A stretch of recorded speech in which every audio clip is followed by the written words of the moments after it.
4차 기도회 13일차에 오신 여러분을 환영하고 축복합니다. 네, 우리 구단래 목사님의 말씀을 듣고 은혜 받기 원하셨을 텐데요. 참 제가 나와서 죄송한 마음과 송구스러운 마음을 가지고 이 자리에 섰습니다. 에베소서 4장 32절에 보면은 서로 친절하게 하며 불쌍히 여기며 라고 말씀하고 있는데, 여러분 불쌍히 여기는 마음으로 들어주실 때 하나님께서 큰 은혜 베풀어 주실 줄로 믿습니다. 네, 잠깐 기도하겠습니다. 사랑하는 주님 감사합니다. 우리를 불러 모으시고 하나님의 나라와 열방을 위해 기도하게 하심을 감사드립니다. 하나님, 이곳 가운데 함께 하시고 임재하여 주시옵소서. 하나님께서 영혼들을 얼마나 사랑하시고 자비와 긍휼을 베풀어 주셨는지 우리로 더욱 알게 하시고, 주님 우리의 마음이 하나님을 더욱 사랑하게 하여 주시옵소서. 하나님을 바라보게 하여 주시옵소서. 주님, 힘든 자 있습니까? 일으켜 주시옵소서. 주님, 위로가 필요한 영혼들 있습니까? 위로하여 주시옵소서. 그래서 우리 사랑하는 교회를 향한, 또 담임 목사님을 세우시고 모든 우리 교육자들과 목회자들을 성도님들을 부르신 그 하나님의 뜻이 온전히 이루어질 수 있도록 주님 은혜 베풀어 주시옵소서. 감사하며 예수님 이름으로 기도드립니다. 아멘.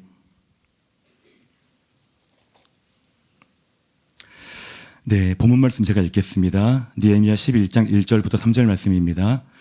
백성의 지도자들은 예루살렘에 거주하였고 그 남은 백성은 제비 뽑아 10분의 1은 거룩한 성 예루살렘에서 거주하게 하고 그 10분의 9는 다른 성읍에 거주하게 하였으며, 예루살렘에 거주하기를 자원하는 모든 자를 위하여 백성들이 복을 빌었느니라.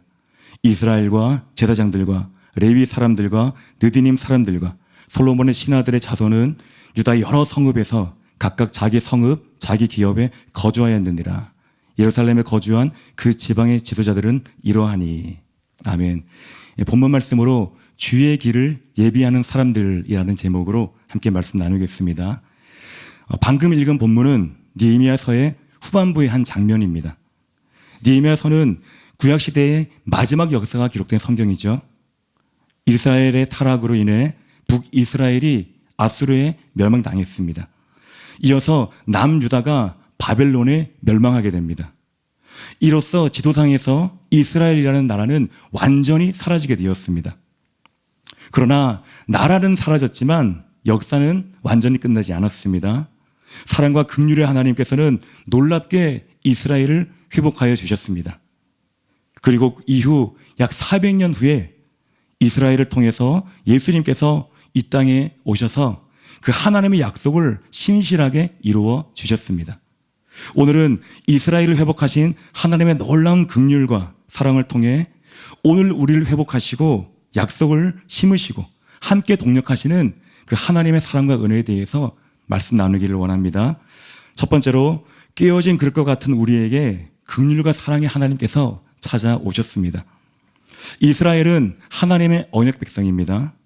그들이 하나님의 말씀에 순종하면 하나님의 백성이 되고, 또 하나님께서 그들의 하나님이 되셔서 그들을 지키고 보호하시며 모든 복을 주겠다고 언약하셨습니다. 그러나 이스라엘이 우상을 숭배하고 말씀에 불순종해서 이 언약이 깨어졌죠. 그리고 외적의 침공으로 나라는 완전히 망했습니다. 그러나 끝난 것이 아니에요. 사랑의 하나님께서 선지자를 통해 이스라엘이 70년 만에 다시 돌아오게 될 것을 예언하셨고, 그리고 그 말씀대로 3번에 걸쳐서 그들이 조상들의 옛 땅으로 돌아오게 되었습니다. 여기에 깨어진 이스라엘을 향한 하나님의 긍휼이 넘쳐나는 것을 우리가 성경을 통해 살펴볼 수가 있습니다. 스가랴 10장 6절에 보면, 내가 유다 족속을 견고하게 하며 요셉 족속을 구원할지라. 내가 그들을 긍휼히 여김으로 그들이 돌아오게 하리니 그들은 내가 내버린 일이 없었음 같이 되리라. 나는 그들의 하나님 여호와라. 내가 그들에게 들으리라. 느헤미야와 백성들의 고백에도 이것이 잘 나타나 있습니다. 그들이 성벽을 재건하고 말씀을 듣고 회개하며 언약을 갱신할 때 이렇게 고백해요. 느헤미야 9장 17절에 보면, 거역하며 주께서 그들 가운데에서 행하신 기사를 기억하지 아니하고 목을 굳게 하며 패역하여 스스로 한 우두머리를 세우고 종되었던 땅으로 돌아가고자 하였나이다.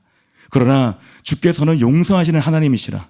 은혜로우시며 긍휼히 여기시며 더디 노하시며 인자가 풍부하심으로 그들을 버리지 아니하셨나이다.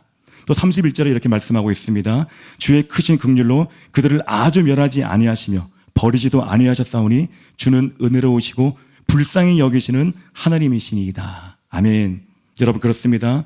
이스라엘의 회복은 그들을 불쌍히 여기신 하나님의 긍휼과 사랑과 은혜로 가능했던 것입니다. 마찬가지로 오늘 모인 저와 여러분에게도 하나님께서 사랑과 긍휼과 자비로 구원의 은혜를 베풀어 주신 줄로 믿습니다. 단지 죄인이라는 고백이 과분할 정도로 본질상 진노의 자녀였던 저와 여러분을 주님께서 너무나 불쌍히 여기서 자녀 삼으시고 복을 주신 줄로 믿습니다. 그 하나님을 찬양합니다. 제가 말씀을 준비하라는 연락을 받고 어떤 말씀을 준비해야 될지 기도했습니다. 기도하는데 오늘 이제 이 대지를 주시고 본문 말씀을 주시고 이렇게 했지만 더 많은 이제 마음을 주시는 것이 있었습니다. 그것이 무엇인가 하면은 자꾸 하나님께서 저를 얼마나 불쌍히 여기시고 은혜로 자녀 삼아 주셨는지를 계속해서 생각나게 해주시는 것이에요. 넘어지고 또 넘어져도 불쌍히 여기셔서 다시 일으켜주시는 그 하나님의 사랑을 보게 해주셨습니다. 하나님께서 저를 불쌍히 여기시고 사랑과 긍휼로 이끌어주신 그 은혜를 통해서 성도님들께도 그 하나님의 마음, 하나님의 사랑, 하나님의 은혜를 알기를 원하신다는 그 마음을 주시는 것입니다.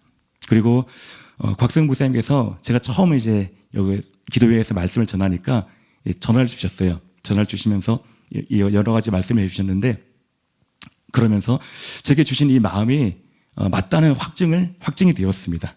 그리고 제가 알았습니다. 하나님께서 저의 흑역사를 사용하기를 원하신다는 그런 마음을 제가 알았습니다.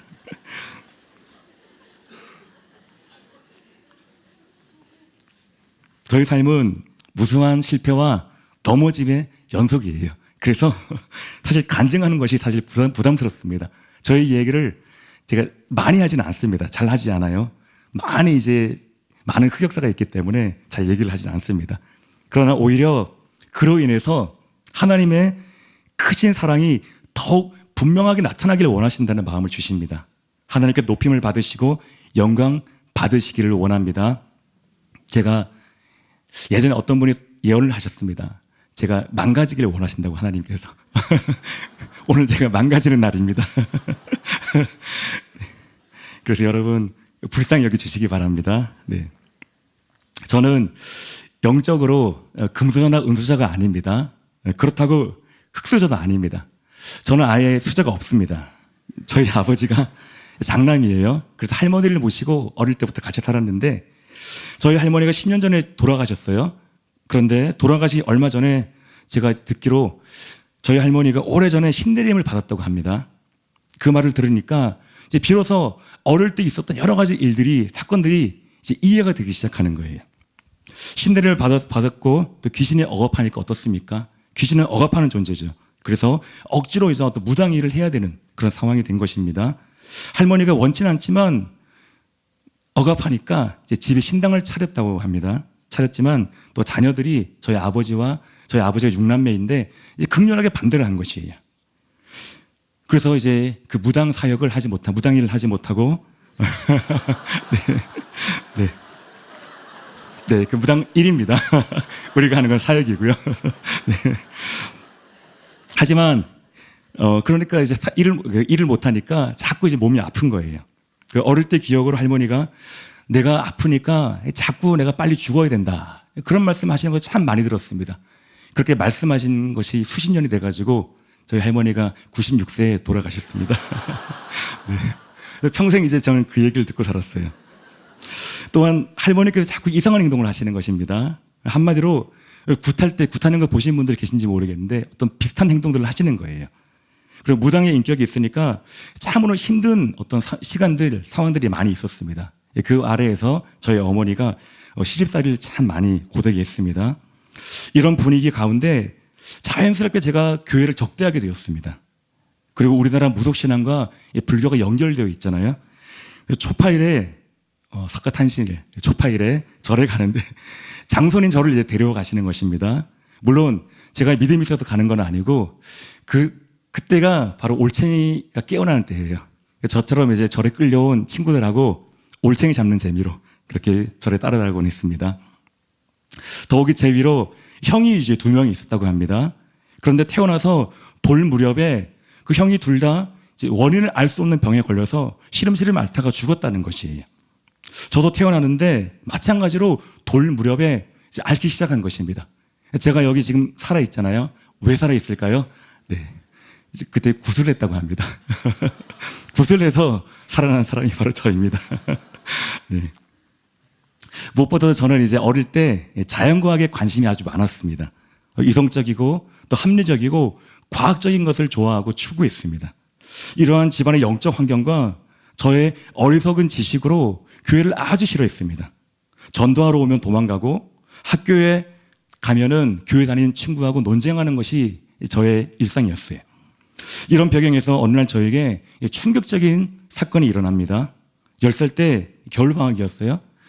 할머니께서 부엌에서 손빨래를 하시는데 갑자기 쓰러지신 거예요. 당시 이제 부모님께서 맞벌이를 하고 계셨는데 빨리 이제 제가 놀라서 어머니한테 전화하고 또 동네에 친한 할머니한테 얘기해서 할머니를 부르고 그래서 할머니를 이제 방에 모셨습니다. 할머니가 이제 알아 누워 계셨어요.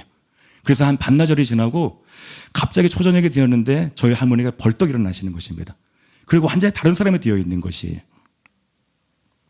그리고 사람의 눈빛이 아니었습니다. 할머니가 갑자기 귀신에 사로잡힌 것입니다. 할머니가 신내림 받았다는 것을 생각하면 너무나 자연스럽고 당연한 일인데 저한테는 너무나 큰 충격이었고 너무나 무서웠고 저의 세계관을 완전히 뒤흔들어 버리는 그 사건이 된 것입니다. 아, 내가 뭔가 모르는 세계가 있구나 그런 생각이 든 것이. 그렇지만 이후로도 저는 여전히 교회를 적대시했고 싸웠고 논쟁했습니다. 그럼에도 제 안에는 제가 알지 못하는 세계에 대한 궁금한 마음이 커져갔어요. 그 진리를 알지 못했기 때문에 과학으로는 설명이 안 되는 어떤 초자연적인 것이나 초과학적인 것에 마음이 자꾸 끌리기 시작했습니다. 그러다가 하나님께서 먼저 저희 누나를 전도하셨어요. 누나를 위해 중보하고 전도했던 그 주변 친구들을 통해서 하나님께서 은혜를 베풀어 주셨습니다. 제가 누나와는 사이가 좋았기 때문에 참 그렇게 역사하신 것 같습니다. 우연히 이제 마음이 열려서 이제 교회에 가게 된 것이에요. 할머니의 귀신 들림 이후 저도 모르는 사이에 하나님께서 조금씩 교회에 대한 적대감을 이렇게 줄여 가셨던 것입니다. 그렇게 교회에 가게 되었지만 교회를 증오하는 집안 분위기를 알기 때문에 몰래 교회에 다녔어요. 그리고 교회에 가는데 성경을 읽어야 된다 그러더라고요. 성경을 읽어야 되니까 성경을 읽어야 되는데 성경책이 없는 거예요. 저희 누나가 마침 기도해서 기도 응답으로 제가 길을 가다가 성경책 2권이 이제 버려진 것을 보고 주워왔습니다. 근데 새로 쓰기로 성경인 것이에요. 옛날 성경. 읽는데 너무 어려운 것입니다. 그래서 그거 이제 접어두고 또 이제 마침 기도원 옆에서 주는 옛날에 보면 시편과 신약과 시편이 있는 작은 성경책이 있잖아요. 이제 그것을 이제 얻게 되었습니다. 그것을 이제 구해서 읽게 되었는데 교회에 이제 가지 못하니까 성경 공부를 제대로 하지 못하고 기도를 받지 못하는 상황입니다. 그래서 그냥 무식하게 성경을 읽어 나갔어요. 마태복음 1장 1절부터.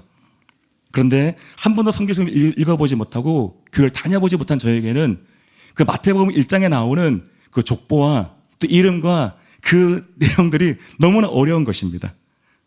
읽지를 못하겠는 거예요. 몇 줄을 읽다가 그만두고. 그런데 하나님께서 은혜를 주신 것인지 다시 또 펴고 다시 읽다가 또 접고 그러기를 여러 번 하다가 겨우 이제 마태복음 1장을 넘어갔습니다. 넘어가는데 또 다음 난관이 있는 거예요. 계속해서 성경을 읽는데 잠이 오는 것입니다. 경험해 보신 분들은 아시겠지만 성경을 읽을 때 잠이 오는 건 초자연적인 잠이 있습니다. 마치 잠가루를 막 뿌린 것 같은 그런 막 잠이 있습니다. 그렇게 또 자다 보면 눈을 깨보면은 이제 성경책이 젖어 있고, 네.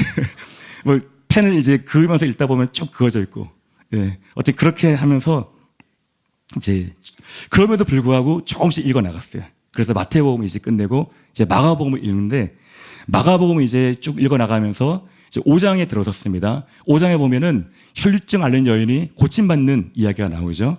저는 성경을 읽을 때 또 성경 공부식으로 읽은 것이 아니라 그냥 진짜 이야기식으로 읽었던 것입니다. 그래서 그 이야기를 이제 읽으면서 예수님께서 능력이 나간 줄 아시고 누가 내 옷에 손을 대었느냐 사람을 찾으시죠. 그리고 이 여인이 감출 수 없음을 알고 두려워 떨며 예수님 앞에 엎드립니다.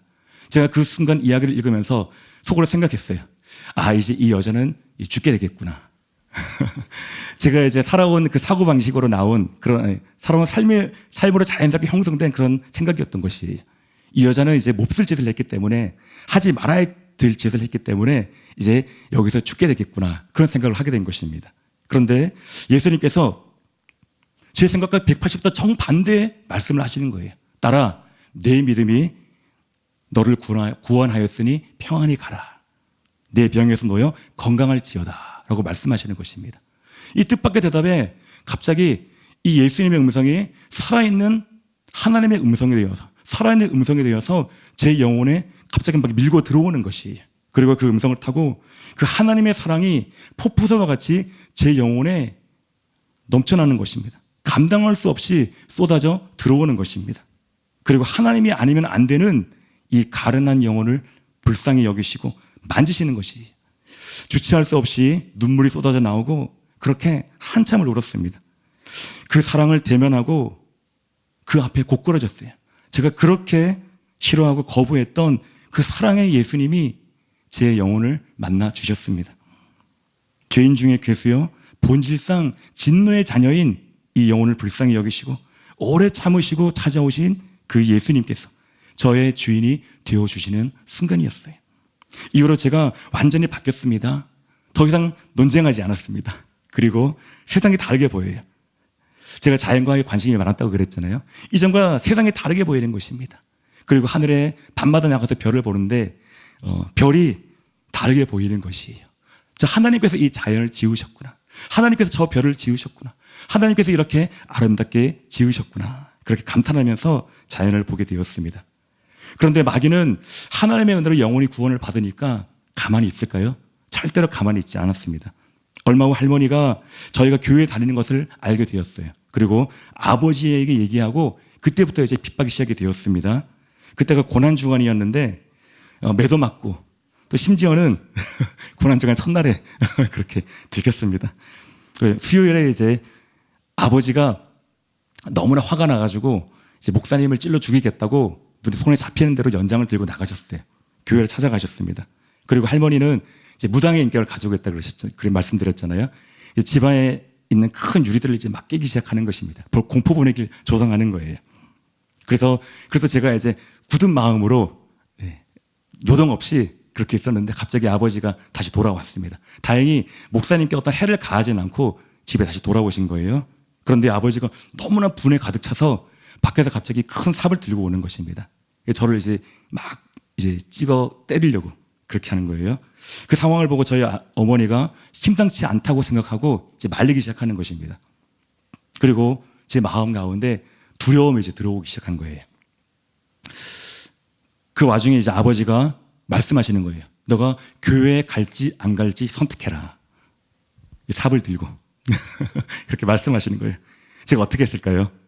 네, 무서워서 교회 안 가겠다고 그렇게 얘기를 했습니다. 아버지가 말씀하시는 거예요. 각서를 쓰라고. 이제 각서를 썼어요. 교회 안 나가겠다고.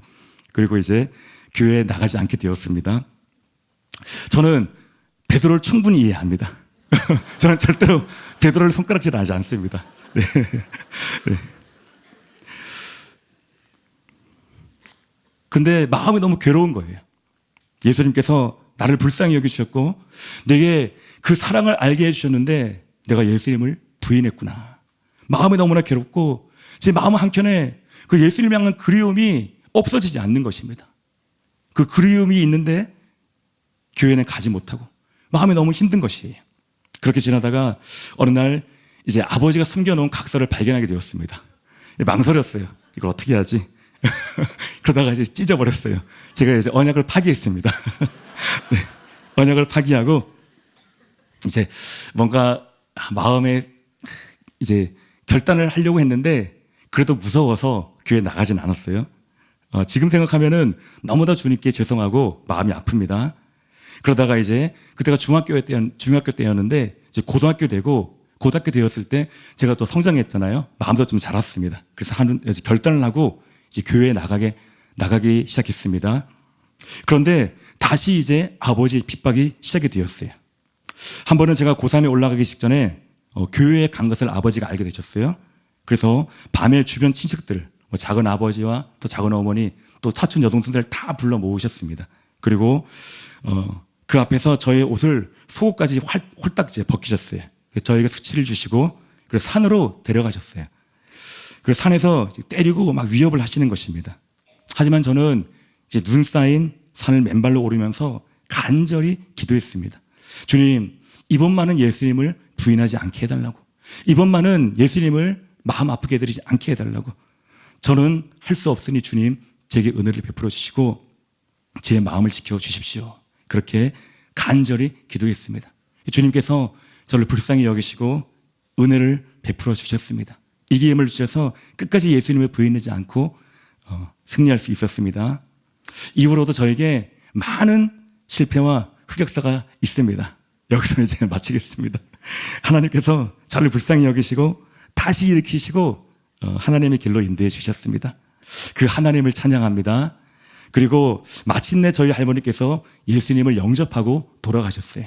저희 어머니께 전화해서 그때 저희 어머니도 병원에 계셨는데 저희 할머니도 병원에 계시고 저희 어머니한테 전화로 연락해서 내가 미안하다고 사과하고 그렇게 예수님 영접하고 돌아가셨습니다. 평안히 천국에 가셨습니다. 또 저희 어머니도 할머니를 용서하시고 또 저희 어머니가 또 장남의 아내로서 맏며느리로서 많은 상처들이 있었거든요. 상처를 준 사람들 다 용서하고 예수님 영접하고 그렇게 편안히 천국에 가셨습니다. 아버지도 그때 예수님을 영접하셨지만 아직 믿음이 어리셔요. 그러나 성장하고 믿음을 끝까지 지켜서 어머니와 아내를 만나러 꼭 천국에 가기를 원하십니다. 그리고 제가 핍박받는 모습을 제 동생과 이 사촌 동생들이 봤습니다. 그러면서 자기들끼리 그런 얘기를 했다고요. 우린 절대로 교회 가지 말자고. 네, 그렇다고 합니다. 그랬던 제 동생은 지금 예수님을 믿고 우리 사랑하는 교회에서 열심히 섬기고 있습니다. 그리고 사촌 동생들도 하나님께서 인도해 주셔서 참 희한하게 인도를 해주시더라고요. 그래서 지금 열심히 교회에 다니고 있습니다. 합력하여 선을 행하시는 주님을 찬양합니다. 돌아보면 조상의 유전을 따라 하나님을 대적하고 부인했던 그 완악하고 어리석었던 저를 불쌍히 여기주셔서 구원의 은혜를 베풀어 주신 그 주님의 사랑이 너무나 큰 것입니다. 그리고 주님의 크신 사랑을 경험하고도 겁이 많고 연약해서 다시금 주인을 부인했던 저를 포기하지 않으시고 불쌍히 여기시고 오래 참으시고 손을 내밀어 주시고 다시 이끌어 주시고 또 다시 이끌어 주신 주님을 찬양합니다. 마찬가지로 이곳에 계신 모든 성도님들께도 주님은 여러분의 어떠한 것 상관없이 여러분 한 분 한 분을 절대로 포기하지 않으시는 줄로 믿습니다. 여러분이 어떠함에 상관없이 절대로 포기하지 않으신다는 사실을 꼭 기억하시기 바랍니다. 빛과 소망이라고는 전혀 찾아볼 수 없고 죄악 그 어둠만이 가득했던 저희의 가정에 주님은 긍휼과 사랑으로 찾아오셨습니다. 저 같은 사람에게도 긍휼을 베풀어 주신 주님께서 여러분이 어떠한 어둠과 죄악과 상처 가운데 있든지 큰 사랑과 자비와 긍휼로 여러분을 붙들어 주시고 큰 은혜를 베풀어 주시는 줄로 믿습니다. 또한 지금 심각하게 깨어진 그릇 것 같은 이 대한민국과 한국 교회에도 주님께서 찾아오셔서 은혜를 붓기 원하신다고 믿습니다. 열방 가운데 그 은혜를 부어주기 원하신다고 믿습니다. 담임 목사님의 진리의 말씀을 통해서 깨어진 이 한국교회와 열방의 은혜를 부으시고 새 일을 행하기를 원하신다고 믿습니다. 이 일을 위해서 저와 여러분을 부르시고 동력하게 하시는 우리 하나님을 찬양합니다. 두 번째로 깨어진 그릇과 같은 우리들을 하나님께서 만나주시고 회복하셔서 영광의 그릇이 되게 하십니다.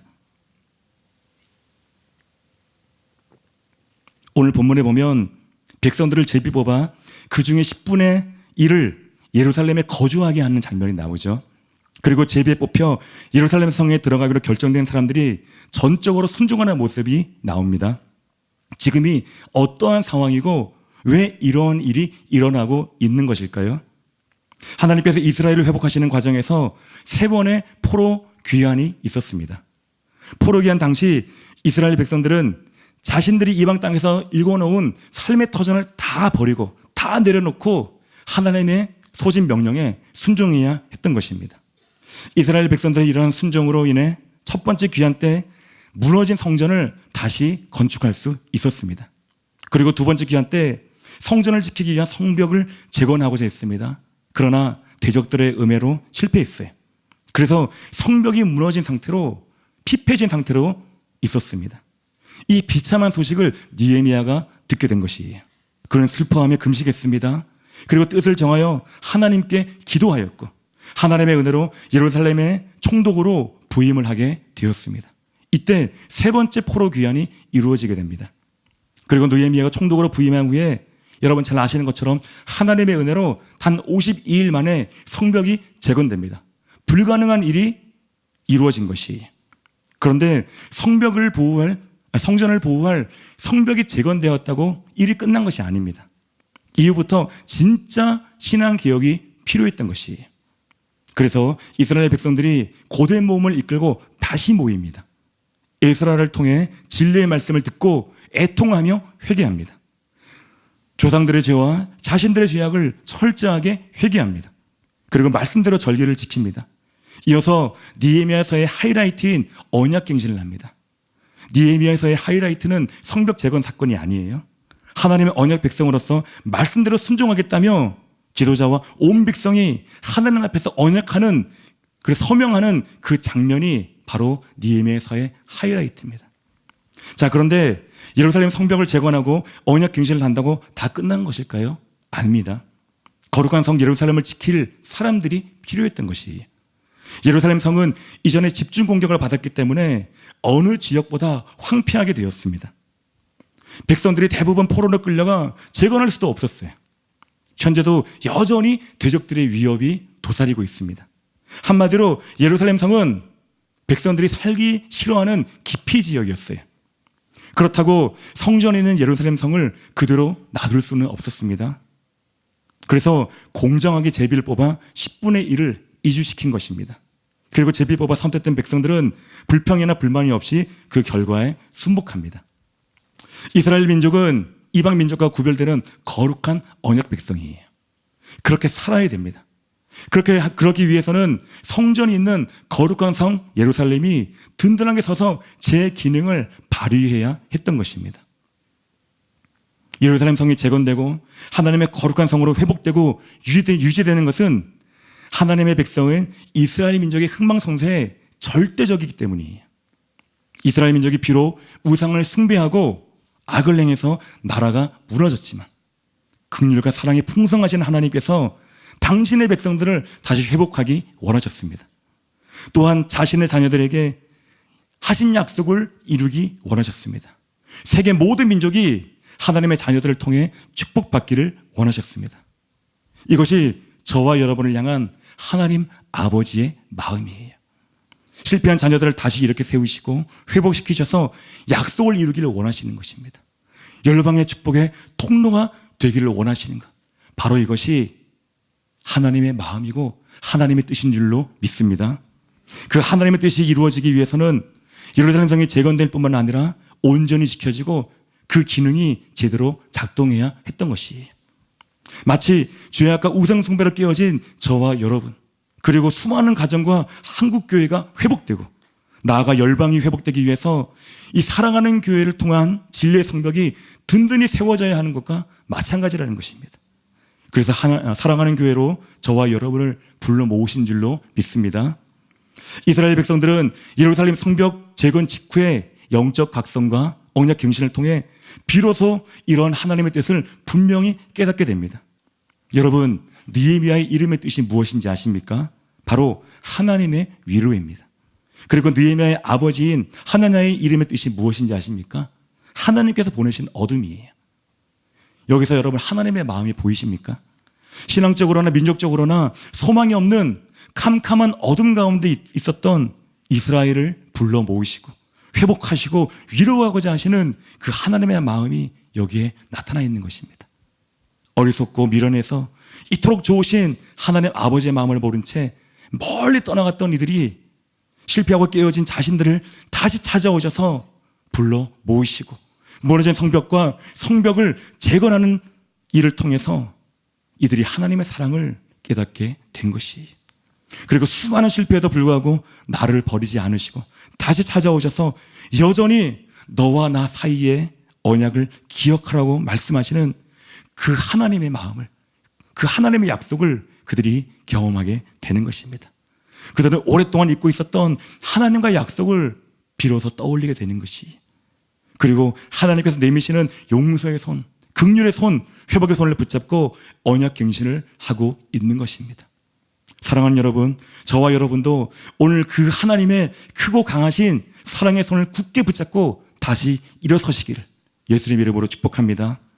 비록 저와 여러분의 실패와 좌절과 또 고통과 상처와 환난 가운데 있었더라도 하나님께는 아무런 문제가 되지 않는 것이, 그러한 저와 여러분을 향해서 내미시는 포기할 수 없는 주님의 사랑의 손길, 구원의 손길, 치유와 회복의 손길을 여러분 믿으시기 바랍니다.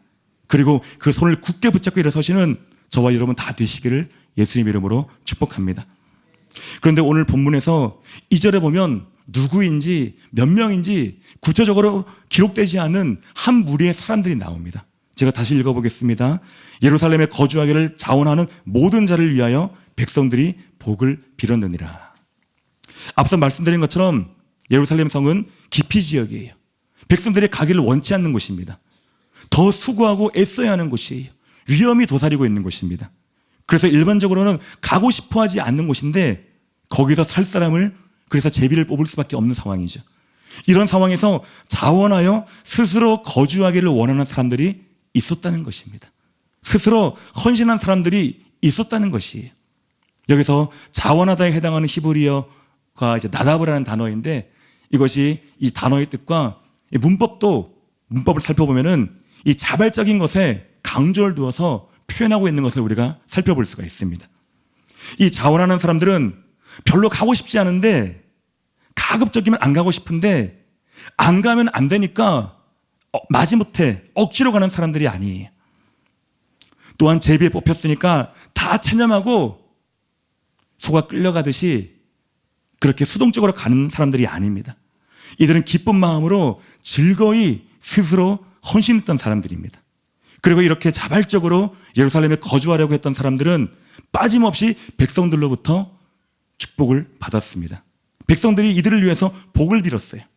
이 백성들의 마음이 바로 하나님의 마음인 줄로 믿습니다. 그러면 이들이 어떻게 이렇게 즐거이 자원할 수 있었을까요? 그 이유는 이들이 하나님의 회복하심과 또 성벽이 재건되고 하나님 앞에 언약갱신하는 그 모든 과정들을 통해서 하나님의 영광을 대면했기 때문입니다. 죄악으로 멸망한 이스라엘을 긍휼히 여기시고 다시 회복하신 하나님의 깊은 사랑을 깨달았기 때문이에요. 진리의 말씀을 듣고 회개하고 언약을 갱신하는 과정을 통해 그 영광의 하나님을 대면했기 때문입니다. 하나님의 영광을 대면한 청년 이사야가 주님, 내가 여기 있사오니 나를 보내소서 라면서 자원하며 헌신했습니다. 마가복음 15장에 나오는 구레네 시몬은 처음에는 억지로 예수님 십자가를 지었습니다. 그러나 십자가를 지고 가면서 예수님의 모습에 나타난 그 하나님의 아들의 영광을 보고 변화가 되었죠. 그리고 그의 두 아들 알렉산더와 루포는 초대교회에서 사도 바울도 알 정도로 유명한 인물이 되었습니다. 사랑하는 여러분, 매일 기도회에 나오시려니 힘드시죠? 끝이 없는 교회를 위해서 끝이 없는 기도회가 필요한 줄로 믿습니다. 저희 익산 지교회에는 다자녀 가정이 많아요. 아이들이 있는 가정이 5가정인데 아이들이 4명인 가정이 2가정이 있고요. 또 3명인 가정이 2가정이 있습니다. 저희 가정만 아이가 2이에요. 저희는 명함도 못 냅니다. 그런데 이 중에 4명을, 4아이를 매일같이 기도회에 데리고 오는 그런 집사님이 계십니다. 바쁜 저녁 시간에 얼마나 많은 대가지불이 있겠어요. 그런 생각을 하게 됩니다. 사랑하는 여러분, 여러분은 이 기도회에 어떤 마음으로 나오십니까?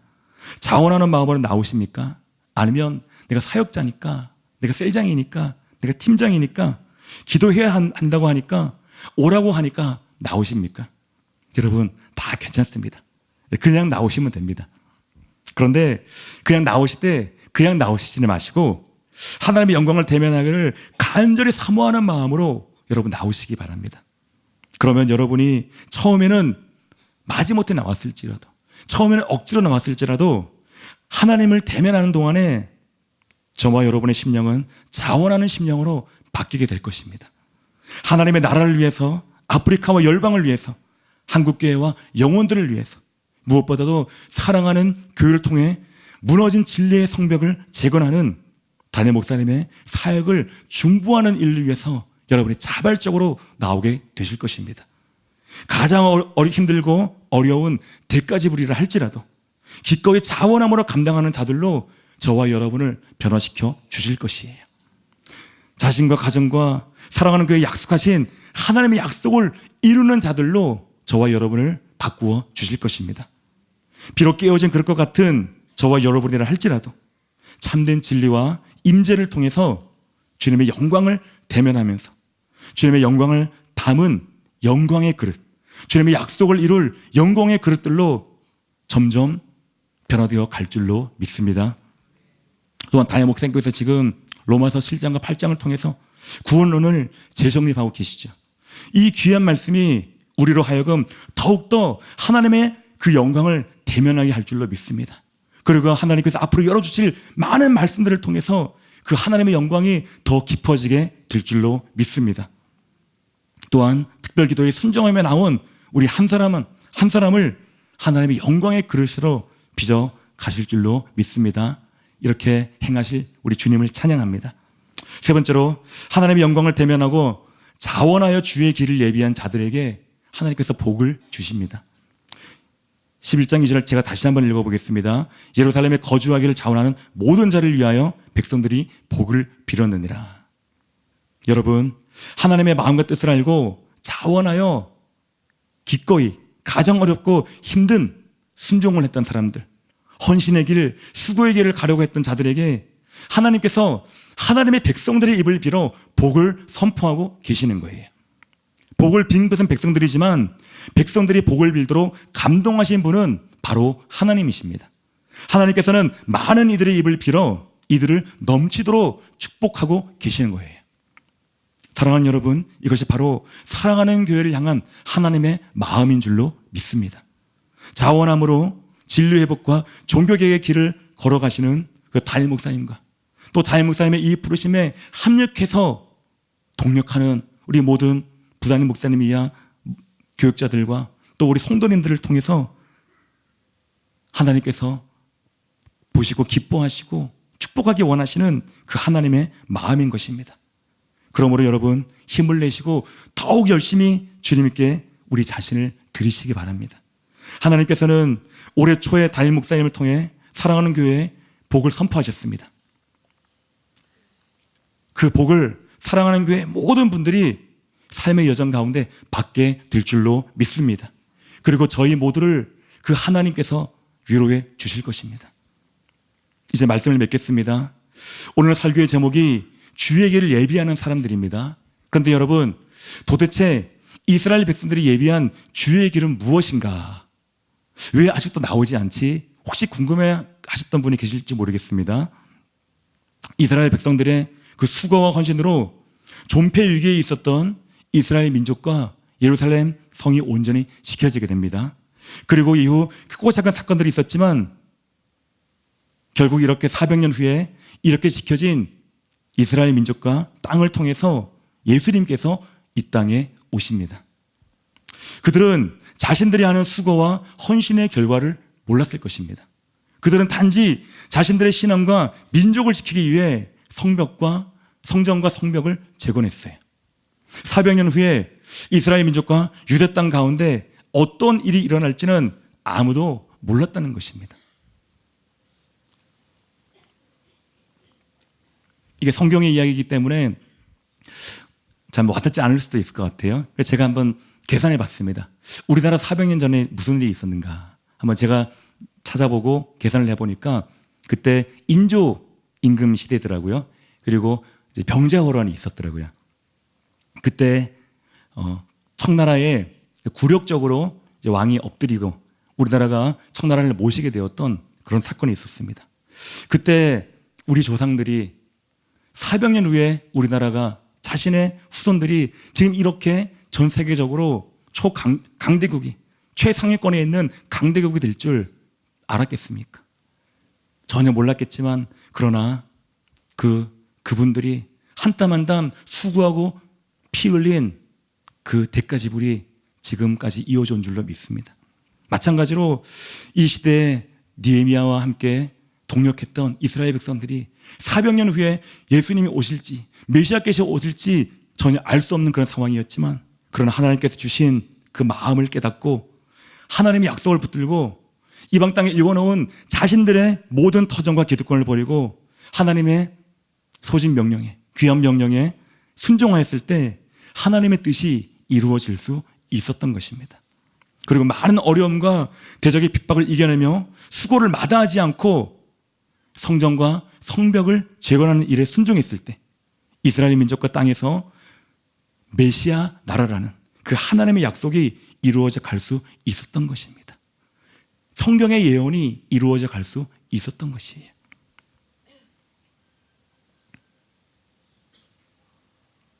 이스라엘을 점령했던 아수르와 바벨론의 식민지 정책은 다 섞어버리는 것이었습니다. 다시 그 민족이 일어나지 못하도록, 다시 반역하지 못하도록 다 이주시키고 막 섞어버리는 거였어요. 그래서 예루살렘이 회복되지 못하면, 이스라엘 백성이 그 땅으로 돌아오지 못하면 성경의 예언이 이루어질 수 없는 것이고 예수님께서 이 땅에 오실 수 있는 그 길이 열리지 않는 것입니다. 하나님께서 이제 하나님의 그 구원 계획을 이루기 위해서 그 일을 행하신 것이고 그 일에 느헤미야와 이스라엘 백성들이 순종했던 것입니다. 그들은 자신이 하는 일들이 얼마나 중요하고 가치 있는 일인지 모두 다 알지는 못했을 것입니다. 성전과 성벽을 재건하며 이스라엘 민족의 정체성과 땅을 지켜내는 것이 오실 메시아를 준비하는 일인지를 그들이 깨닫지는 못했을 것이에요. 다 마찬가지로 또 우리가 매주 모여서 담임 목사님의 말씀을 통해 참된 진리의 말씀을 배우는 것, 또 핍박 가운데서도 타협하지 않고 진리를 따르는 삶을 살아가는 것, 또 매일 피곤과 싸우며 기도회로 모여서 하나님의 영광을 대면하며 또 담임 목사님과 하나님의 나라와 열방을 위해서 중보하는 것, 이 모든 일들은 앞으로 세대의 세대를 이어 사랑하는 교회를 통해 이루실 그 하나님의 뜻과 계획과 목적, 우리가 지금은 상상조차 할 수 없는 그 일들을 이루는 것임을 여러분 반드시 기억하시기 바랍니다. 하나님의 사랑과 긍휼과 지혜는 우리의 생각으로는 도저히 미치지 못할 만큼 크십니다. 그렇기 때문에 하나님께서는 사랑하는 교회를 통해서 우리의 생각으로는 도저히 헤아릴 수 없는 일들, 문 영혼들을 구원하는 그 일들을 계속해서 해 나가실 것입니다. 깨어진 그릇과 같았던 저와 여러분을 하나님께서 회복해 주셨습니다. 그리고 하나님의 영광을 대면하게 하시고 자원하여 드리는 순종과 헌신의 삶으로 이끌어 가시는 줄로 믿습니다. 그렇게 하시는 크고 높으신 우리 주님을 찬양합니다.